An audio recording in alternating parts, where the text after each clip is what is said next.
Right then, this is a really easy one to make, very simple. You've all had them before, you all think they're lovely. It is scones. That is a scone, not a scone. Don't at me, don't bring it in at the bottom. If anybody else disagrees with that, just go and watch somebody else's video. 350 grams self-raising flour.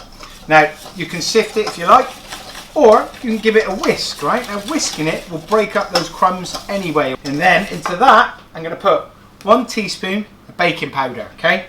Mix that together. And then I'm going to add 85 grams of diced butter and a little pinch of salt. And if you want to, you can put it on a food mixer if you like, but it's something quite nice. I mean, we've got plenty of time. Just going to start working it with my fingers, start breaking it up.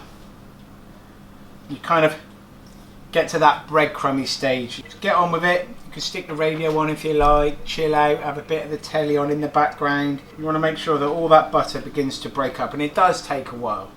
You see slowly the butter, the fat kind of just breaks down and starts mixing into the flour. And in the pan next to me, I've got 175 millilitres of milk that's just been warmed through. It's kind of like blood temperature, just a touch over. I'm going to mix it together into this, but before I do that, I'm going to add 3 tablespoons of caster sugar.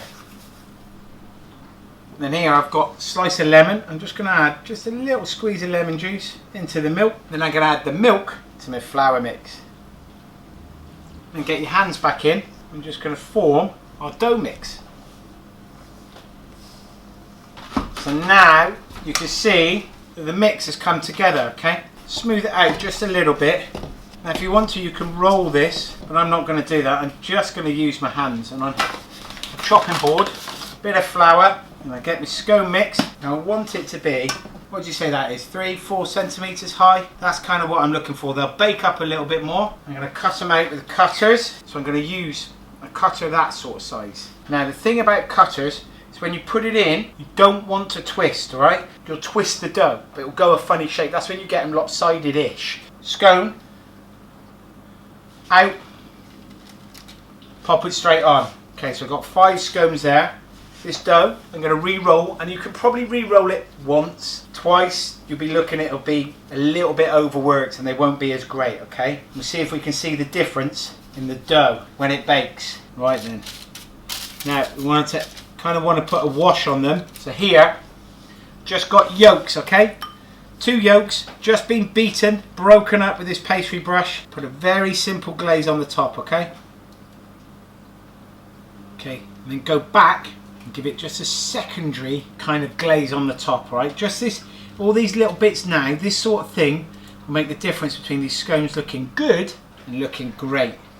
Just kind of massage that egg into the top of the scones. You feel it beginning to go sticky just as it works with the flour, and a bit of the gluten's there, and that's kind of what you want. You just want this lovely glaze. Now if you wanted to, you could put fruit in that scone mix, some dried fruit, some raisins, some currants, sultanas if you like, or some mixed peel.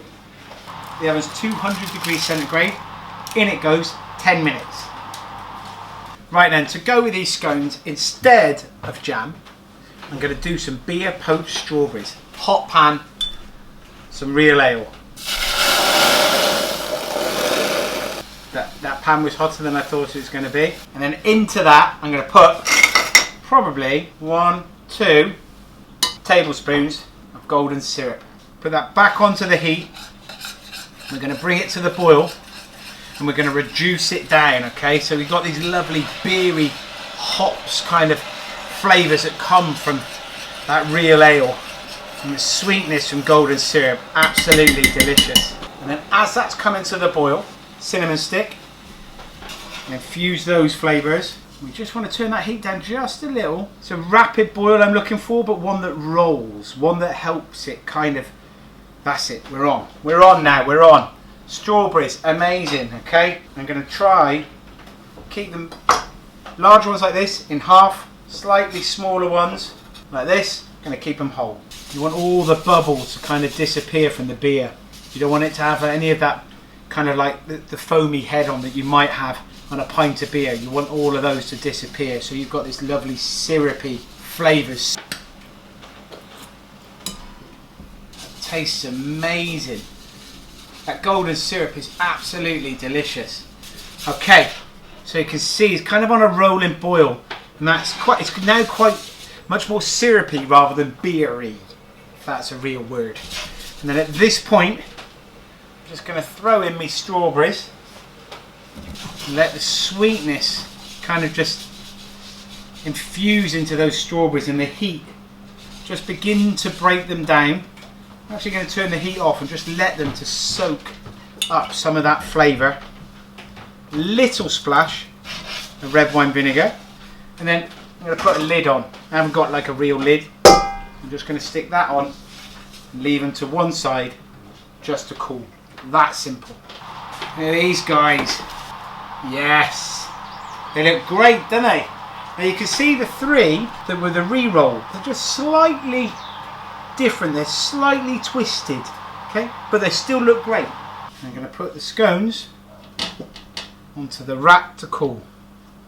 So there we go, there we have it. Scones baked, lovely. Look at that, puffed up, delicious.